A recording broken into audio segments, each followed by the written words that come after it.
Bueno, nuestra tercera parte del miedo sería la huida, ¿no?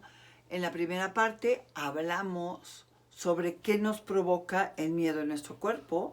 Luego vimos el miedo como parálisis, el miedo como violencia, y ahora vemos la más lógica de todas, el miedo como huida, el miedo que nos viene a suscitar en nuestra cabeza, que lo registra el cerebro, la amígdala emocional la va a registrar, y entonces la reacción que viene en mi vida sería la de huida. Y yo digo que es la más lógica porque en última instancia esto es lo que en muchas ocasiones nos puede salvar la vida. Vamos a hablar de esa huida que nosotros tenemos en la vida diaria. La huida en la vida diaria se da de esta manera. Usted le dice a su marido, quiero hablar contigo, o a su mujer, quiero hablar contigo. De alguna manera, él o ella se sienten culpables, saben que no les va a gustar lo que les van a decir, y entonces dicen, no puedo, hoy no, y se van. O aquellas discusiones que a lo mejor hemos tenido, que empezábamos a hablar, ¿verdad? Bien, y de repente vemos que el otro se da la media vuelta y se va. Tenemos que respetar, evidentemente, cuando alguien nos deja con la palabra en la boca y no quiere seguir hablando. A esto se le llama una huida, y una huida por miedo. Estas personas suelen no terminar con las discusiones. Estas personas suelen casi siempre dejarnos con la palabra en la boca. No estoy hablando de aquellas discusiones necias que siempre es lo mismo, ¿verdad? Y que realmente yo ya no puedo más, no quiero discutir sobre este mismo tema porque siempre llegas al mismo punto y por eso es que me voy.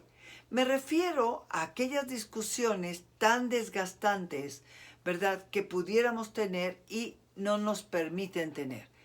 Cuando yo veo que algo está mal, constantemente mal, y te digo, por favor, necesito hablar contigo, porque yo ya no puedo tolerar esto, y empezamos a hablar y la otra persona, él o ella, acaban dejándonos ahí con la palabra en la boca, es evidente para cada uno de nosotros que honestamente no querían hablar, no tenían ganas de hablar, no quieren arreglar, y entonces prefieren huir.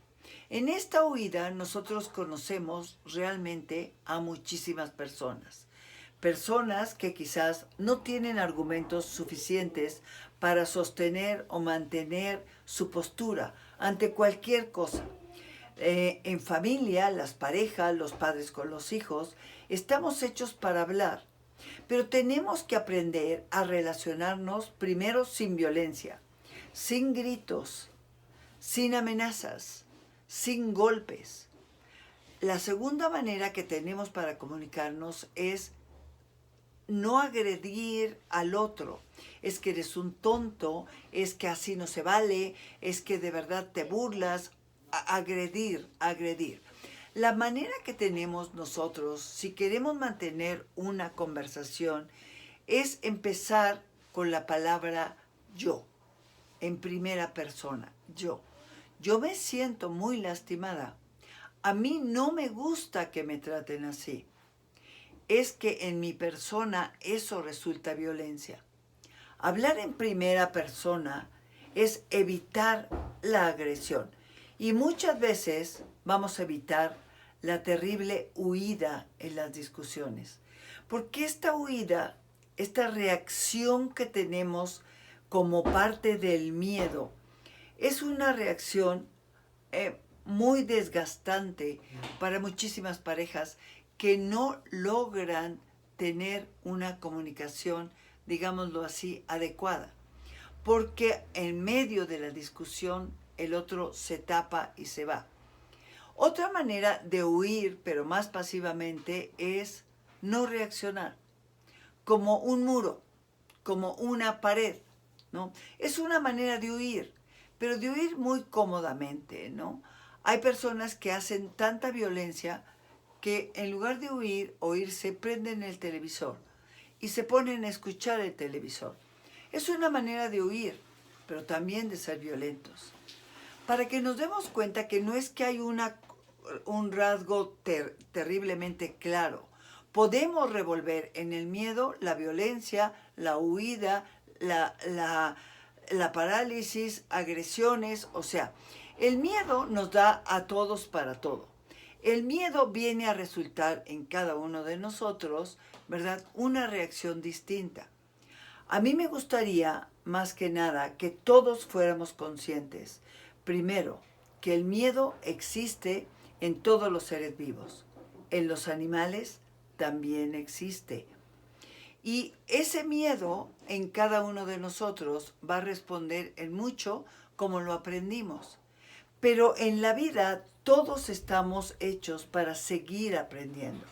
Y si somos adultos, tenemos la obligación de seguir aprendiendo. Tenemos la obligación de aprender a escuchar. Tenemos la obligación de aprender a comunicarnos clara y brevemente. Tenemos obligaciones muy serias los adultos que de verdad queremos caminar en el camino de la madurez. Tenemos que entender que gracias al miedo estamos vivos. Por ejemplo, la alarma sísmica para los mexicanos que vivimos en México es algo que nos provoca huida, córrele y protégete porque te puedes morir. Y es por eso que a eso se le llama huida y que yo les decía que realmente la huida es lo más lógico y lo más claro que tenemos cuando existe el miedo. Entonces, solamente me resta decirle, ¿usted cómo reacciona con el miedo? ¿Con parálisis? ¿Con violencia? ¿O con huida? ¿Por qué no nos analizamos cada vez que tenemos miedo o hay un conflicto en nuestra vida? Y de esa manera todos y cada uno de nosotros podemos verdaderamente aligerar nuestra vida.